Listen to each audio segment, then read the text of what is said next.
Welcome everyone. We got Kurt here from Mañana No Mas. He's going to share with us his topic today, and I have to go be on the other call, so I'm just going to pass it over to Kurt. Kurt, take it away. Enjoy. Everyone have a great session. Oh my goodness. I feel like you're letting me loose. I am. All right, man. Folks, welcome. I'm absolutely thrilled to be here on the Summit for Groundhogg Day. And so if you'll bear with me, my topic today is going to be business growth through action. And that might sound, I hate to say oversimplified, or I hate to say that we won't find any depth in the talk today.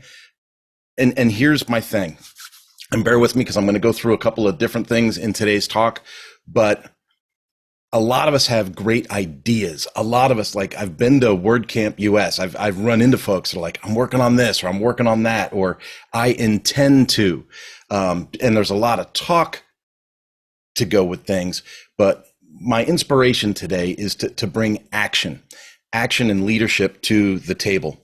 And I hope that you come with an open mind, that you come ready to learn, and that hopefully you come away with a little bit of inspiration from today. So what I'm going to do here, folks, is I'm going to open up a shared screen, and let's see how we can get this going. It says that you should be seeing my full screen here. Why becoming an action leader is key. Probably don't need to see my reminder to come to this thing. And then I'm going to go ahead and open up my window so that I can see the notes that I wanted to talk to you guys about. So there we go. All right.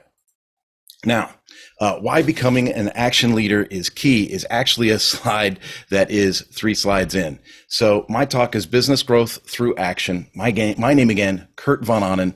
I own a small agency called Mañana No Mas. There's a great story behind the name, and I share that on some of the other podcasts and stuff that you see me on. But I am probably the whitest person you're going to run into with a Hispanic business name.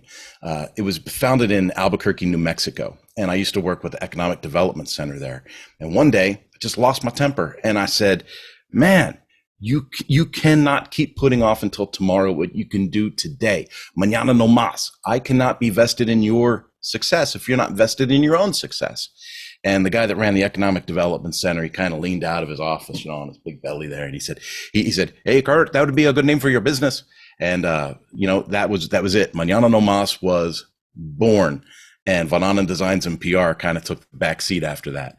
I changed everything about the way I communicate with clients, accountabilities, processes, and all of that. And it was part of a stepping stone. Everything in life kind of has stepping stones. And Mañana No Mas for me was one of those stepping stones that was like, I put things in place as a business owner, as an agency owner, policies. Like I don't do deposits. Everybody pays in advance, right? It's like, okay, you want me to work on this for you? Great. It's going to be $5,000. They say, how much to get started? $5,000. Because I'm the one with the reputation for always being on time and never going over budget. And that success and that growth comes from those actions of making sure that happens. And so a lot of the talk today, you're going to hear the term leadership. I lean on leadership a lot. To get to leadership, we need to have action. One of my favorite leader coaches is John C. Maxwell. And John C. Maxwell's famously quoted as saying, leadership is influence, nothing more, nothing less. So that's his quote, not mine. He made it up. I can't take credit for it. But he says leadership is influence, nothing more, nothing less. And as I began to study more and more about leadership and business success and growth and all those things, I began to realize that what causes that influence isn't so much the things that I say, it's the things that I do. Action creates influence, and that influence leads to the leadership. So I've already touched on it. Why becoming an action leader is key.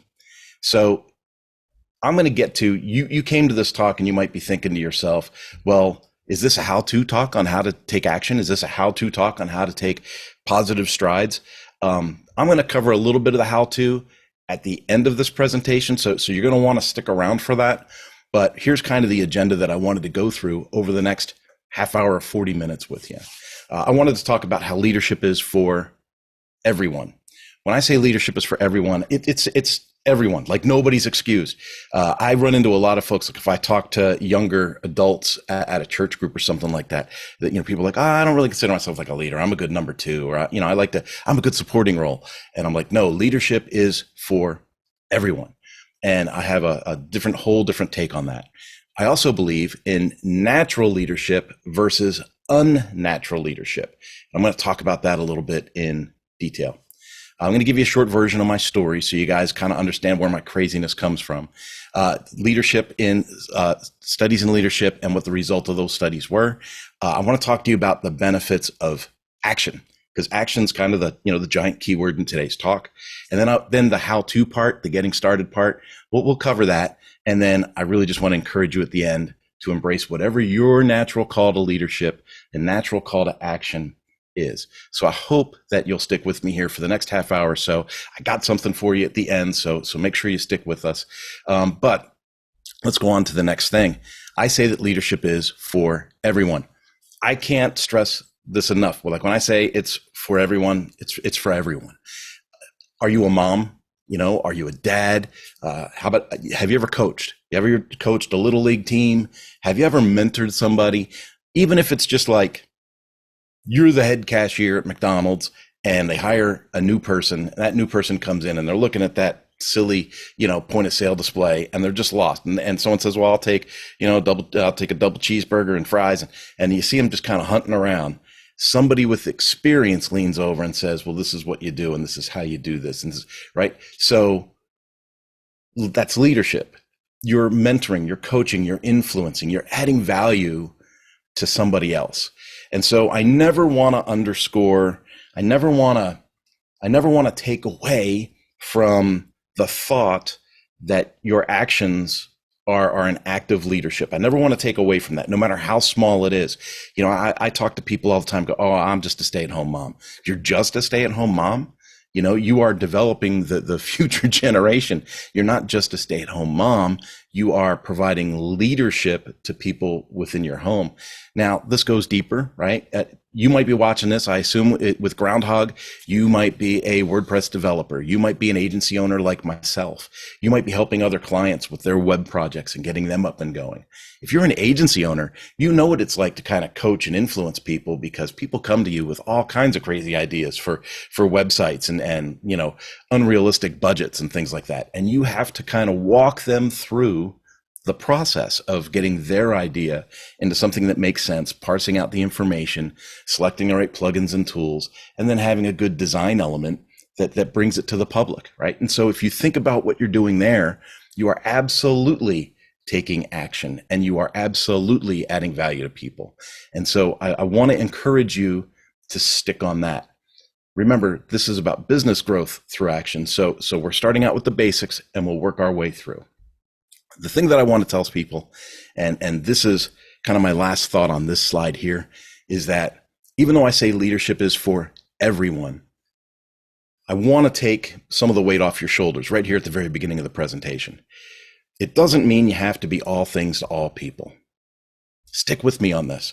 I have a different definition of leadership and action than a lot of people do. Focus on your strengths. I don't know if you've ever seen the book Strength Finders or not, but Strength Finders is like a book that tells you, hey, focus on your strengths, focus on your strengths. And that's what I'm saying. I'm saying take action from a natural position within your own sweet spot and really leverage the things that you're passionate about or knowledgeable about and be strong with your strength. You don't have to be all things to all people, because society is deep enough and dense enough that there are natural calls to leadership with other people to fill in those gaps that you would normally think would be your responsibility. If you're one of those people that thinks, I can't be a leader because I can't fulfill this part of the leadership role, or I can't fulfill this action or this duty. Like people in a wheelchair, like, I can't be a basketball coach, I can't jump. That's not necessarily the case. There are lots of opportunities for handicapped folks to be awesome coaches in the sports realm, right? Because they can focus on their strengths and let able-bodied people, pick up the slack and coach in the areas that they're not well-bodied for. So here comes a great example of talking about the natural call versus the unnatural call. And I'm going to be transparent. You know what? I start talking too fast, and I apologize. I got to slow the thoughts down. And that is great coffee. So I believe that there's a natural call and an unnatural call. And I want to be transparent, and I want to kind of describe to you kind of how this happened to me. I used to have job after job after job. Everywhere I went, I became the boss, the supervisor, the shift lead, the warehouse trainer, the whatever. It's always happened. And when I was younger, I pushed, right? I always pushed. I was really driven. And I managed people by drive, by just grinding on people. Come on, we got to work harder, work faster. We got to this, we got to that. That was not natural. That was forced. And that negative action is not good. What I needed to find out was a way to have positive action, right? So a natural action means natural calling versus an unnatural calling. I love the graphic that's on this slide. I'm going to kind of point a couple of things out. If you take a look at the blue dot I got rolling around on here, let's say that this is my idea of leadership. Bear with me because this is visual. Some people think of leadership as Tony Robbins up on stage and he's up front and there's all these people in front of him, right? John C. Maxwell, Pedro Adao, all these leaders that we might see and hear from, we picture them up front, podium, speaking out. And that to me was one of my inspirations for wanting to work so hard on this subject matter. To me, leadership is a circle of leaders. And what I say is just take a seat at the edge. Just take a seat at the edge of the circle. Now, if you were to picture all of these symbols inside this circle as being representations of people and their interests and their diverse nature, if you were to take just the idea that this circle is actually full of a whole community, a whole group of people, and then we have leaders that fulfill certain areas in that group's life, and they share a seat at the edge of the table. To me, if you picture this guy here on the left, this blue shirt, let's say that this is a very natural call to leadership. He's been called to this spot, right? And let's say that he is going to be a basketball coach, for the whole community. Or let's say he's a pastor or a web developer or, an agency owner, right? And so he's got that spot right there. Now, can you imagine if the guy in the blue shirt here says, and I'll put the blue dot over him for just a moment. If I don't keep moving the dot, it disappears. But if I just put the dot over him for a little bit, let's say he doesn't take that natural calling. He's been called to a natural position of leadership to use his skills to help the community. But he goes, no, I'm not really a leader at that level, right? So let's say that he makes that assumption. He doesn't fill that seat. Well, the universe hates empty seats, right? The circle can't be incomplete. So if we think about this most naturally, the person next to him in the green jacket or this person over here in the gray shirt, they're going to have to spread themselves and they're going to have to fill that vacancy, right? So if you take a look at natural call versus unnatural call, what I have here on the big buttons is we get the call. So we get the call, you feel it. It's a nudge on the inside, or sometimes it's a tangible calling, right? Someone says, "Hey, Kurt, I really need your help with this." That's an external request, right? But sometimes we get that call, we get that opportunity to lead within our sweet spot, and then for some reason we just forego the call. Whether it's imposter syndrome, we just assume we can't do it, we don't have the right skill set, we're not good enough, whatever that is. Some kind of negative speak tricks us into the idea that we just can't embrace that role. And so we leave that spot vacant. When we leave these gaps, when we don't fill a natural role for leadership, the universe gets pissed, right? And so it says, you can't ignore the call. I'm going to let that spot get filled. And when we fill these spots with unnatural leadership, that's where we get those negative actions that I was talking about earlier. You see, if someone fills a leadership role naturally, their actions build influence and build positive energy around that fulfillment. If somebody is forced into that position unnaturally, they tend to take unnatural action, negative action, and it has a negative effect on the whole circle. So if you were to think about this, all of these people on this circle have a specific natural call to fulfill, and they all add value to the people within the community. And what's cool about this is maybe the guy in the blue shirt and maybe the guy in the mustard colored shirt, maybe they don't even know each other. Maybe they don't even realize that they are co-leading this group, this community. But there is the opportunity that maybe the guy in the blue shirt knows the one in the olive colored shirt or the red colored shirt, and they're actively co-leading the group. And when you actively co-lead a group, well, then you have the ability to kind of bounce off of each other and share that positive action and energy and expand the group, or split into other circles and expand your reach, which is a great way to talk about business growth through action. So how did I get stuck talking about things about leadership and circles and growing and all of these things? I just want to be honest with the folks that are in the audience. Okay. For me, I didn't start out great. I just didn't start out great. So while I'm in my 50s now, when I was in high school, I was asked to leave high school. I had like 4 months left before graduation. I got pulled in a room and I was dismissed from high school. It was a private school and I got dismissed. They said, and this is before they had like childhood protective services and people that would come in and, 2 adults in the room and all that stuff. So it's just me and one other dude, right? An adult. And the adult says to me as I'm leaving, right? Because he's already dismissed me from school. So as I'm leaving, he says, a young man like you is never going to amount to anything in this world. And then I spent the next few years proving him right and having a really bad attitude and becoming driven to prove him wrong, which led to that kind of negative manager style where I was just like, I'm going to drive and conquer everything that's in front of me. And that's where a lot of that unnatural energy came from. Now, I did it. I can't blame the person that said the horrible thing to me leaving high school, but it was like an impetus. It was like the seed, right? The mustard seed story. It was like that. So what happened? How did I go from that, all the way, 20s and into my 30s of leading in that way? How did I go from that to now? Published author, agency owner, working with companies like Lifter LMS and WP Tonic and things like that. How did that happen? There was a call, right? The calling, the mental calling, the natural calling. And I decided, well, this ain't working. This ain't working. Like I can go into a company, I can turn it upside down. I can improve efficiency, productivity. I can raise the numbers for a short time. But over time, I drive the culture down so much and I kill the morale so much that over time, I actually damage these organizations instead of help these organizations. And so business owners would get kind of greedy at the beginning, right? And they would love what I would do.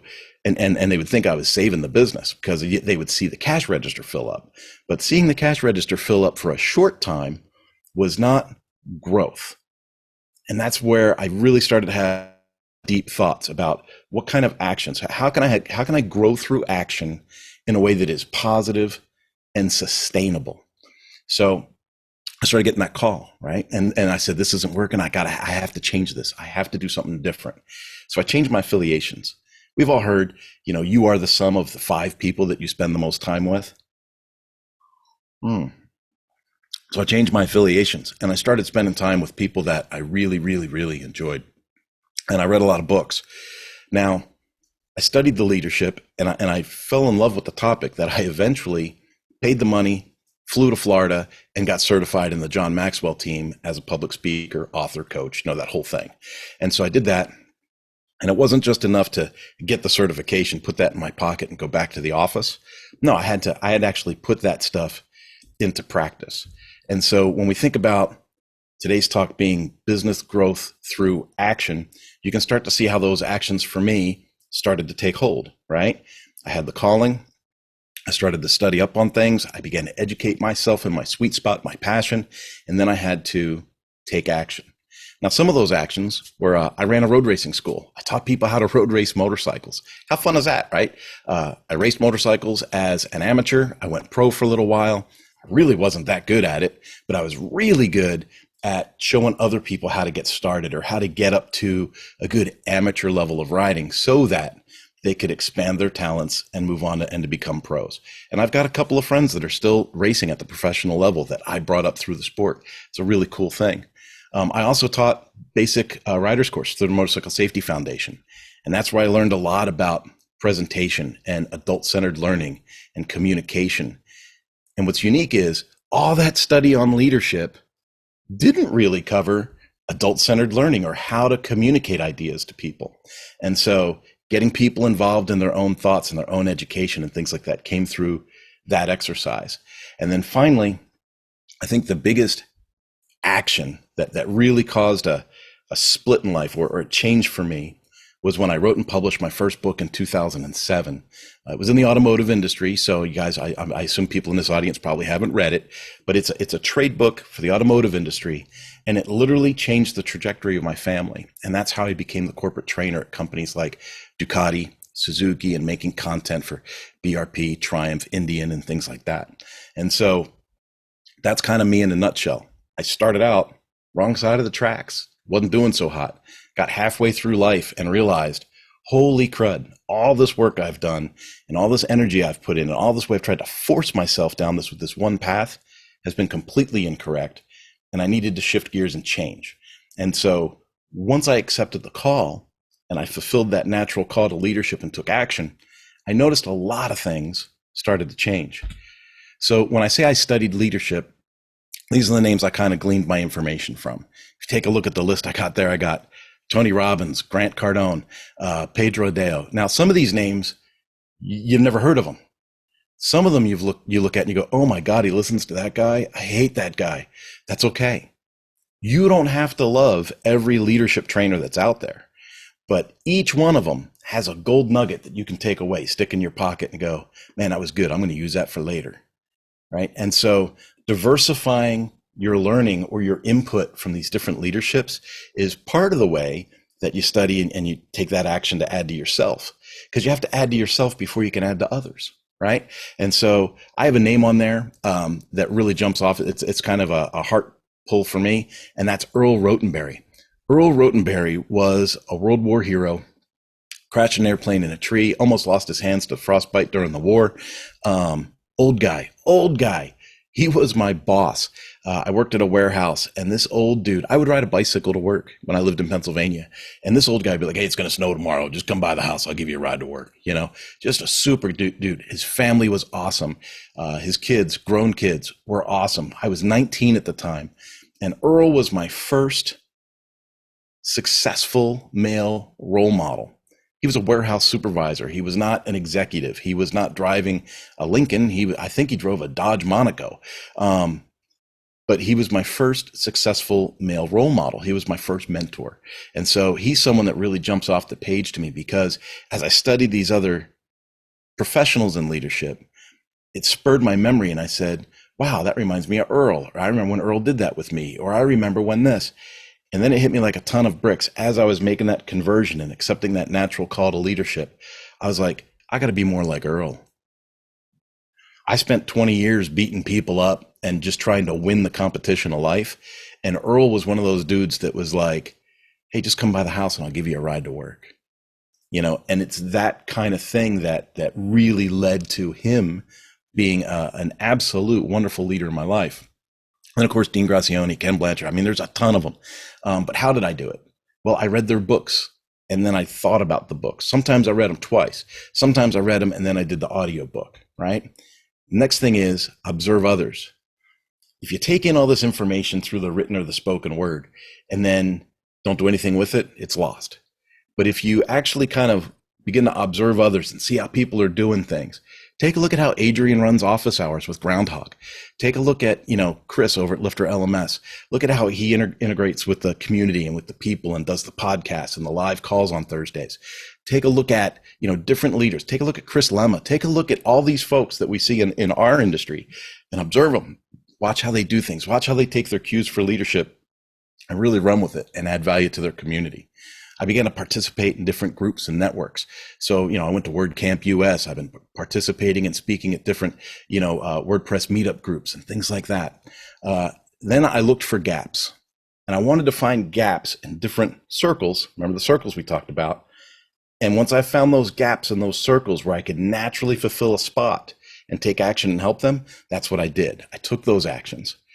Those actions of naturally fulfilling a role, right, after preparing myself, that's what led to the business growth, right?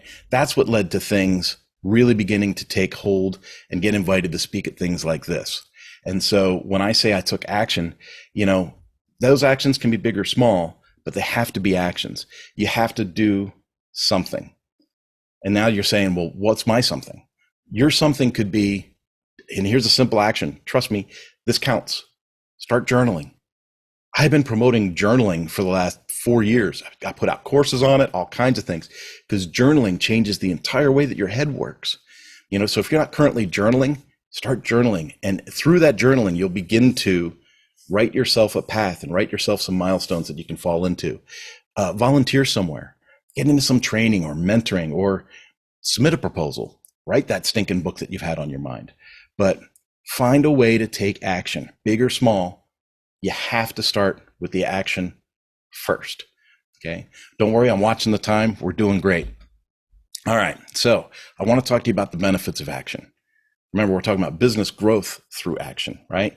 So leadership is influence, nothing more, nothing less. And that's the quote from John, not me. To get that influence, action needs to happen. Action creates the influence. So slow down. First thing, slow down. A lot of us are so busy.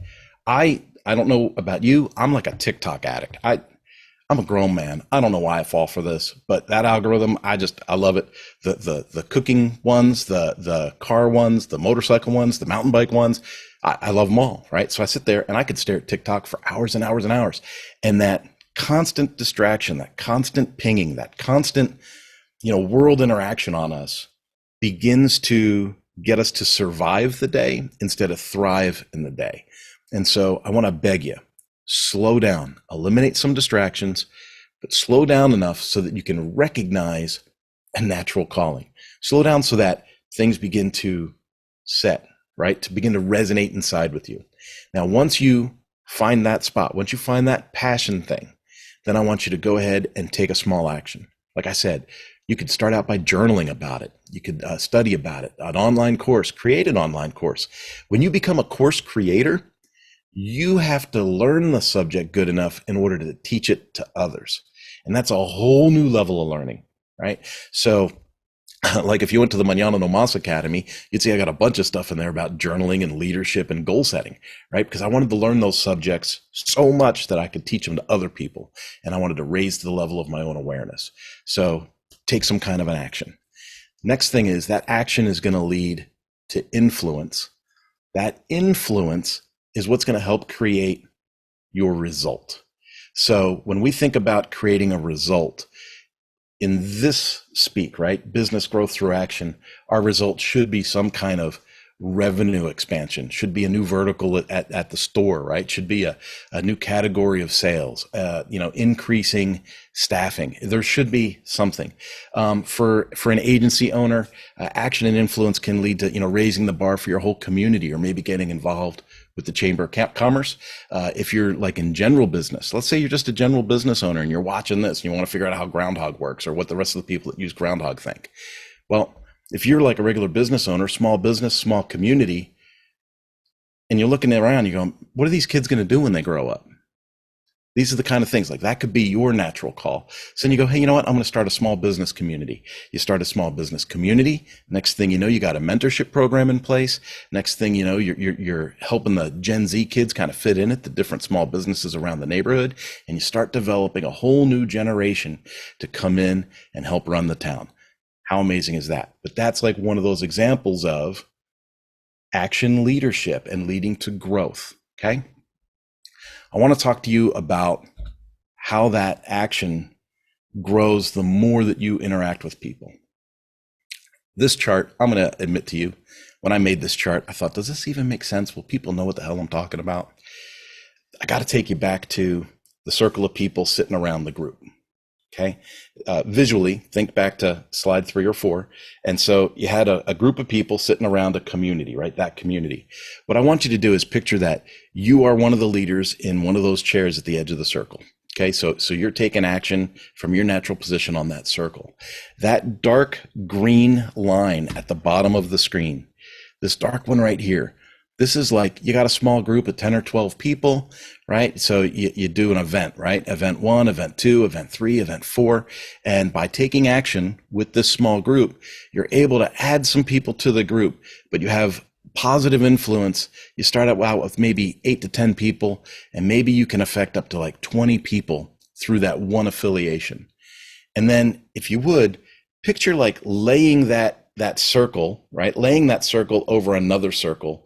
And let's say that the chairs overlap right where you're sitting, right? So now you've got influence over 2 circles instead of just the one circle.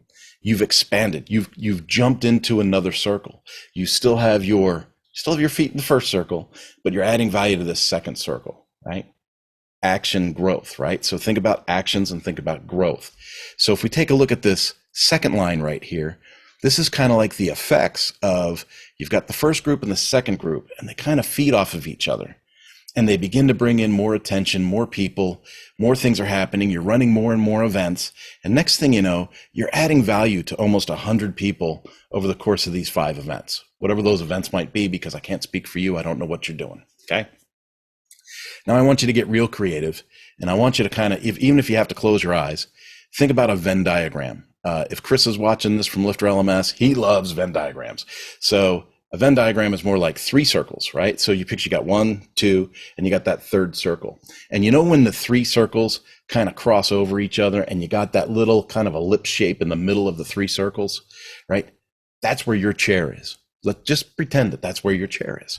So now when you start out doing your events, you've got like exponential exposure because you're doing the work 3 times, but you've got 3 groups that are seeing this. And sometimes that work is a single action that gets exposure to all 3 groups or all 3 communities.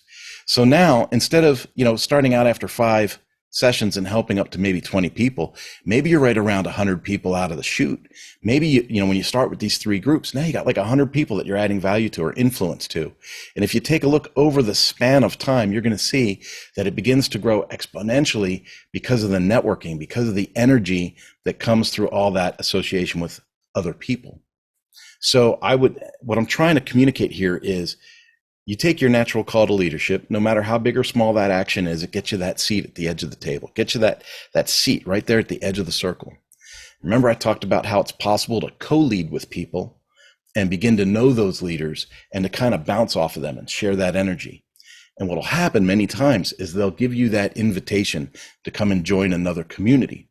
And so if you duplicate that over and over and over again, this is what it starts to look like. You end up, maybe you're doing one-on-one coaching with somebody. Maybe you're in a small group or mentoring some young folks.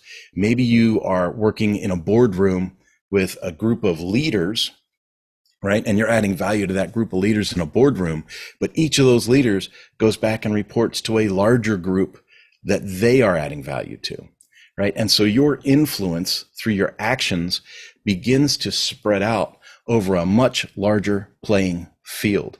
And in the end, you end up adding value to many, many more people than you would if you just sat in your living room and thought about doing something and never did it. I can't encourage you enough. For me, it's all about just getting started. Once you get started, the next thing you know, you're everywhere. I worked really, really hard on myself to say, hey, how can I add the most value to people and do things, especially through the pandemic? And I jumped into Zoom and I started doing lives and I started being on YouTube every day and on my LinkedIn every day. And the next thing you know, people are inviting me to come and speak at things like summits. I did the Giver Marketing Summit. I work with Lifter LMS. I'm doing this summit today. And it's those invitations keep giving me exposure to more and more people. I've even applied to speak at the WordCamp in Phoenix. We'll see if that comes through. But it's the more that I can get exposure to folks, the more I can add value to them, and the more I can hopefully also see some growth on the business side, right? Because at the end of the day, no matter how much value you want to add to a group of people, You still have responsibilities for provision at home. And so all of this adding value to folks should translate into some type of business growth through those actions. And we see that the more we add value to people, the more positive energy we put out, the more we get back. Okay, folks, I promised you at the beginning of this that we would somehow start to talk about how to take action. A lot of what I talked about now has been kind of fluffy. It's been, take the action, grow a community, help everybody, add value, kumbaya, love everybody. But I want to get to how. So how to take action. This is where a lot of people kind of drop the ball. This is where a lot of people get lost in the details. A lot of people, again, it's that imposter syndrome, or it's our talking ourselves out of things. When I first started studying leadership, when I took my leadership studies seriously, I saw people like Tony Robbins, Dean Graziosi, John C. Maxwell, who's like a hero of mine. If you don't like him, that's fine. I love the guy. When I saw these guys, they were bigger than life. Oh my goodness, how am I going to do that? How am I going to fill a stadium? How am I going to this? And I began to overwhelm myself with how would I ever even get to that level? Well, you don't wake up one day and have an auditorium full of people. It just doesn't happen. You got to take an action. You got to start. And so if you look at the center of the screen here, I say how to take action, and you got to allow for passions. You got to give yourself a break. Remember the slide where I said, slow down to recognize the calling. Slow down and allow for passions. Figure out what it is. Here's a weird one. I'm in my 50s. I'm mid 50s. I'm over mid 50s. I got to be honest, right? I'm past 55 now. So believe it or not, I love mountain biking. I love mountain biking, and I'm pretty decent at it. So as old as I am, it's a passion point. So I take the opportunity to use my mountain biking to get into different places and groups and lead. For instance, I'm trying to find people to go mountain biking with me at WordCamp Phoenix. So it's like, hey, let's get out and do something. Allow for passions. Okay. Next thing is educate yourself. You'll notice there's no shoots coming off of those. Those are for you, right? So you're going to take action, allow for passion, and educate yourself. Next thing, start small, start natural. Just find a way to naturally fulfill an open role to leadership. Now, when you do that, you're going to, get help along the way. So whether it's you're going to pay for coaching, or you're going to, extend yourself through networking, find other groups to play with, but you start small, start natural. Don't force yourself into some weird contrived thing. Find your passion, then take a small action, make sure that action is natural. And then as you grow in that position of leadership, as you grow in that position of influence through those actions, you want to pay for coaching or resources. You want to make sure that you continually work to better yourself. And then you want to extend yourself through more networking, through more groups, and through more people. As an entrepreneur running my own agency, I tried to do everything myself. It was a mistake. I tried to do everything myself. And it wasn't until, I hate to say, it wasn't until recently that I recognized I could leverage other people, not necessarily write them checks, because I always thought, well, I can't afford to hire anybody. I got to do this myself, right? And I would double down. I'd work really hard at things. But you know what? I suck at design. I can't make logos. I can't this. I can't that. You know what? You start referring other people. Add that value, right?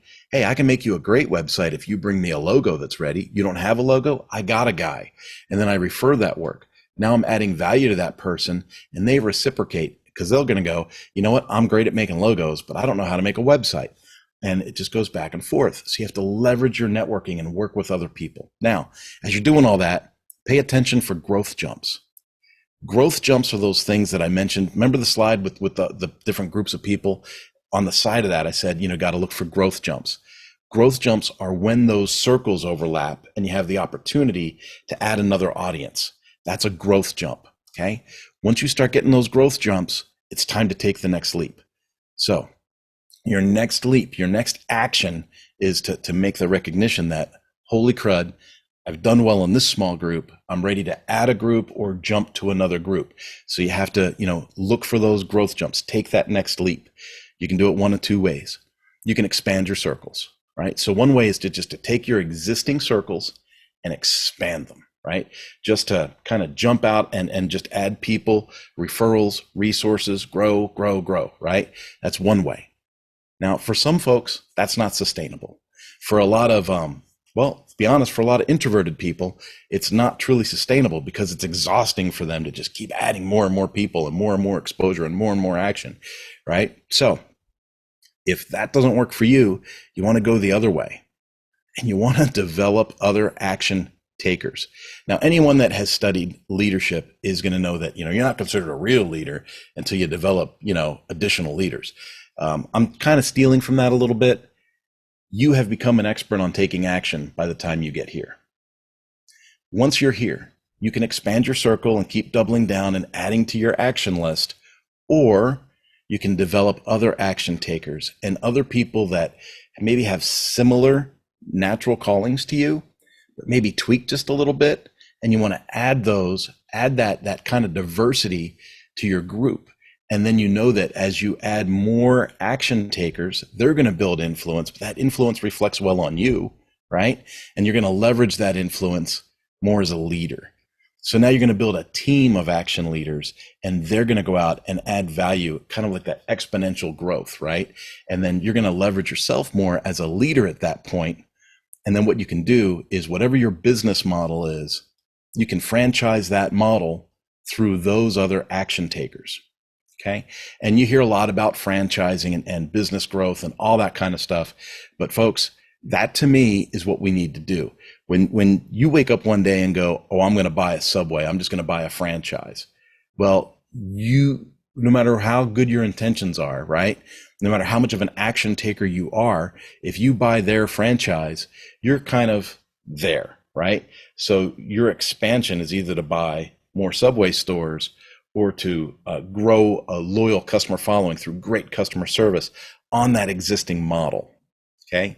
Now imagine if, from an agency perspective, you become the Subway, right? The Subway of whatever you're building, and it goes from there. It's an awesome way to think about it. Okay, next thing I want to do is I want to give you a way to reach me, okay? Kurt at mañananomas.com. I'm not afraid to share my email address.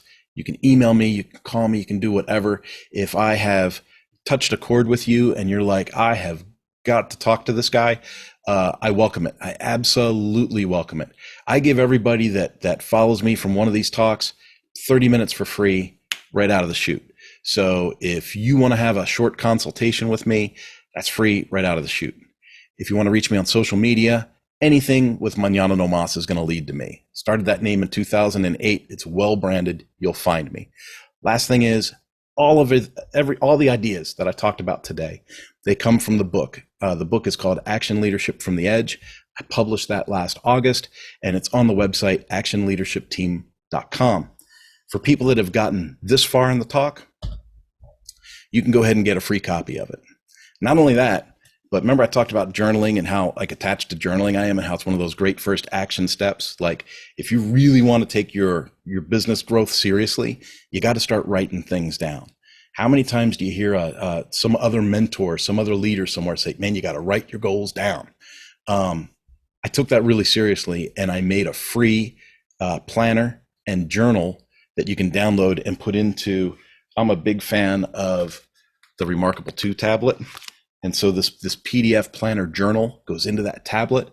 I'm in there every day, right? That free file there is 1,274 pages, right? So it is daily calendars, daily journals, daily note pages. There's plenty of space in there to be organized and to plan your actions out and work towards that growth. And then, of course, the book I wrote, download yourself a copy for free. The coupon code, which is good for all of February, is Groundhog Day. And of course, I had to put the capital letters in, capital G, capital D, Groundhog Day, get a free copy of the book. I know that this was kind of a big topic, right? Like I took a simple idea and kind of made it a big topic, but I'm super, super passionate about it. And I hope that, it added value to someone that might've been listening. Let me shut this down. Adrian's back. Look at him. There I'm back. He is. Well, thanks for sharing that, Kurt. That was epic. People are asking for the links of where they go actually to number one, get the book. Number two, use the discount code. and any other resources that you shared. So before we end the session, would you mind just going quickly to the chat and just pasting those links? And if anybody has any questions in the meantime while he's doing that, drop them either in the Q&A section or in the chat, and we can handle those now. Cool. Do I have an everyone option? I do have an everyone option. Look at that. Dude, you're awesome. All right. So actionleadershipteam.com is where the book is at. And that's free to anyone watching this thing. The coupon is Groundhog Day.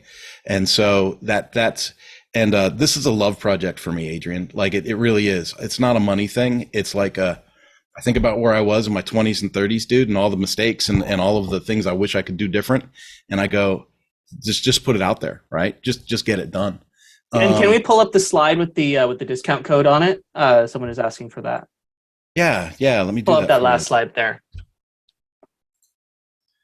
Boom and boom. Do you see it? Perfect. Yeah, thanks for that. So we're just going to just leave that up there for a second. And the link to that is actionleadershipteam.com. And I'll post this. I'll actually post this in the main chat, the main lobby chat as well. So once the webinar is done, people can go find that. And I'll also add it to the session description so that it remains there in perpetuity. So I'm going to go ahead and do that. Cool. I want to. Oh, go ahead. I see some questions in the chat. Is there? Do you have any that really popped out? Did you see? Because I was in my zone, man. I feel bad that I didn't really pay too much attention to the chat while I was talking. I got going. Yeah, you know what? I literally just showed up for like the last 10 minutes, and I don't think the chat shows for me. So if you see questions, you go ahead and tackle them. Just run through them. We got time. John Farrar stole one of my phrases, man. He says, turning obstacles into opportunities. I don't know if he was watching my live for 2.5 years I did every day, but that was my catchphrase. During the pandemic, I kept saying, we have to turn, obstacles into opportunities. We have to look for the silver lining around every cloud. I love that. Thanks, John. Yeah, calls it a purpose, passion. Absolutely. Personal gratification. He's a fan of Jim Collins. Nice. All right. Question. What if the networking is pulling us from our calling? That is a fantastic. Can I touch on that, Adrian? This happens. You got the floor, man. This happens. I'm a person of faith. I get involved, at my church quite a bit. And anyone that volunteers anywhere will tell you that volunteers will have the life sucked out of them if they don't know the word no. And so I actually have a course in my academy about the advantages of the word no. You've got to craft that word. You've got to get comfortable with saying, hey, you know what? That's not in my sweet spot. Maybe we can find someone else to fulfill that role. That's a great question. You get involved in different things. Like I love doing these talks. But at the end of the day, I still got to pay the rent and feed the kids. So I run a WordPress agency. I got to do that work, right? But I like to do these talks too. So I got to be careful how many people I say yes to. So I've known Adrian for a couple of years. When this opportunity came up, I wanted to make absolutely sure I was in it. So that's cool. I like that. And you originally wanted to share about LMS, and I'm like, Kurt, I know you got other stuff. I know you have. I know there's another opportunity here for you, and I think people are getting a lot of value from the session. So I appreciate you. Saying yes at least to that instead of no. Yeah. The biggest thing to me was, and I know that I got to be careful that I don't do too much of this. And is it okay if I turn this slide off, because I really just want to talk to you? Sure. One of my biggest obstacles, Adrian, just being plain and transparent, was I came up like making people a ton of money. Like I worked at UPS and ran the most efficient part of the hub at UPS. I mean, I held the load record there for 5 years because I'm that kind of driven like lunatic. When I got into the automotive industry, man, I would turn out service work like crazy. Technicians, they loved me and they hated me because mechanics made more money than ever when they worked on my team. But they hated me because I pushed them so hard. I just drove people really hard, and I always wanted to win. Always, like if there was I was going to win. Winning's fun. I like winning. Winning's fun, but man, when you do it with the wrong perspective, when you do it with a negative action, the repercussions over time are dismal. Just absolutely dismal. And when you sit back, when you slow life down and you go, wait a minute, what are my passion points? How can I really add value to people? What's the real definition of success? How can I really win? Well, then you start to take more positive actions and you begin to build relationships and influence with people in a natural way. And dude, I got to tell you, my life now, and people say, well, it comes with maturity, right? Because now I'm old. But it's like, man, I mentioned Earl Rotenberry earlier. That guy had so much influence on me when I was 19 years old. If I would have stuck with that man at that job for another 5 years, I probably would have been a completely different person in my 30s. Mm-hmm. People need to embrace the positive influence and the people around them so that they can have a more positive start. I think about, where would I be? Like, where would I be if I started this? If I was the person I am now when I was 30, oh my goodness, where would my business be? That's what everybody thinks, right? Like, yeah. I mean, I'm 25, so maybe not me, but yeah. So when you're like 56, you'll be looking back and you'll go, man, I remember when Kurt was talking about young people doing this, that, and man, I sure am glad I listened to that, dude. No, you probably won't think that. We have a question from Michael, and he's asking, how do you help people recognize their passion versus something they're just good at? That's another great question, Michael. And the only thing I ever tried to do that I miserably failed at was play the guitar. Like, I wanted to play. I can't do it. I love music, but I can't do it. I don't know what it is. I can't string two chords together. I don't know why. I can ride motorcycles like nobody's business, mountain bikes, business, learn software, all those things. And so, Michael, I'm going to tell you, if you're good at a lot of things, it's more of a curse than a blessing, because a lot of people have a singularity, a thing that they're really good at, some interest that came up when they were younger, and they can really focus in on that and hone in on that, right? But if you have the gift of being good at a lot of things, or things coming to you naturally, like you're flexible and adaptable, it's more of a curse than a blessing. That means you really, really, really need to slow things down and really get introspective and think, if there wasn't a paycheck attached, what would I do forever and really enjoy? And then start thinking in those ways, and then how you can build off of that. Helping other people recognize it is the same advice. I like to ask a lot of questions. Coaching is not telling people what to do. Like, professional coaching is, everyone has the answer inside of them. So ask a lot of open-ended questions, ask the deep, hurtful questions, try to figure out what their core is all about, and then let them answer it for themselves. Well, that's tough, because I just love giving direction. I'm just like, do this. I guess that doesn't make me a very good coach, huh? That's that toxic masculinity gene. You want to solve all the problems, right? We have to work harder at listening. Problems. I know. Yeah. My fiance hates it. Oh, let's see all that toxicity. I'm joking about the toxicity, by the way. I'm very sarcastic in that regard. Oh, I know. All right. Well, we have a few minutes left. Are there any other questions that you see in the chat there that you wanna tackle, Kurt? There's a recommendation for a book here. I love when people recommend new books. It says Negative Influence Treatment, Pat Lencioni's The 3 Signs of a Miserable Job. I've had some miserable jobs. So that's another. Sometimes the most miserable job in the world is the one that shows you what not to do and helps you to be so much better of a person. Mm. I've had that before. I actually had a supervisor at a job tell me once, busted him straight out in a lie. And he said the weirdest thing, and he was from Canada. So that's why I'm going to point it out to you, Adrian. I busted him in a lie and I said, dude, why do you do that? Why do you just lie to folks like that? It's just weird. And he said, that's the benefit of having a flexible moral compass. My reality changes as I need it to fit my situation. And I was like, holy crud, dude, I think we're done working with each other. I think that's the end. Flexible moral compass. That's the benefit of having a flexible moral compass. If anybody tells you that, do not work with them ever. That is just an advertisement for do not engage right there. James had a really good introspective question, and that was, he says, first off, he said it sounds like leadership. Yeah, taking action is about leadership. But it says, question, when it comes to growth, what is enough? Having a definition of enough is really, really hard. Like, think about, if you live in North America, you're like, Yeah, It's never enough. if you live in North America, you're already the richest people in the world, right? And so there's people all over the world that live with dirt floors.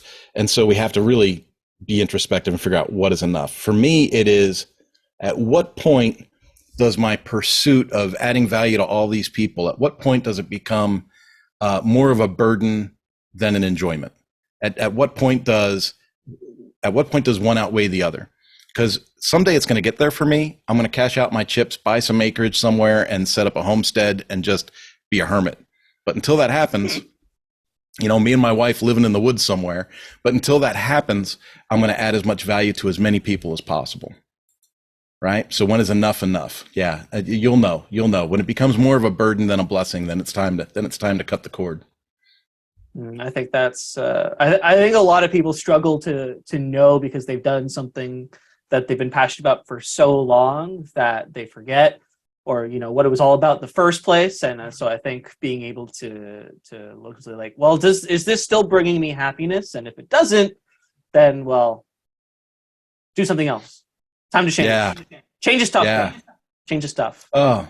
Do you have any recommendations for books on how to pursue change? I really, so in the business perspective, I really enjoyed the John Maxwell book, The 360 Degree Leader.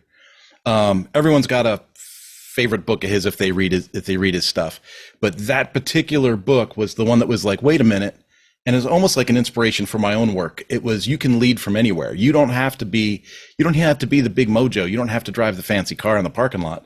You just got to show up and do. And that is, you could work in the mailroom, you could work, in a cubicle, you could have an office with a window. It doesn't matter. From a business perspective, the 360 degree leader for me was an earth shaker. That was a good one. Really big into that. The other one, and this is people gonna laugh. It's okay if you make fun of me. You can read this book sitting on the toilet once or twice. It's only like 37 pages. It's called Tyranny of the Urgent. Right? So Tyranny of the Urgent, it literally is a short book that says, stop letting everybody tell you what's important, because there's things that are important and there's things that are urgent. And that you need to focus on important things to sustain real growth and to take real action. But everyone around you is trying to make everything else urgent, like an emergency that gets in the way of what you consider important. And so Tyranny of the Urgent was a really good, like literally just super short read, tiny book, but it was like one of those that was like, man, get off the pot, and do something, take action, be something. All right. So Tyranny of the Urgent, and the first one, 360 Degree Leader. The 360 Degree Leader. Yeah. Would you mind dropping those titles in the lobby chat? Because we got to wrap up this session. I want to thank all of the participants and the attendees here in the chat for participating. Honestly, I think this is going to probably be one of our top sessions of the day. So thank you, Kurt, for bringing, your experience, your life story, and obviously your wealth of knowledge and your fantastic book recommendations. I really appreciate you coming in and helping our audience sort of look a little bit introspectively. And this wasn't a marketing conversation. This was a different kind of conversation, and I appreciate you bringing that to this conference. I was looking for that, and you were the perfect person to deliver it. So thank you.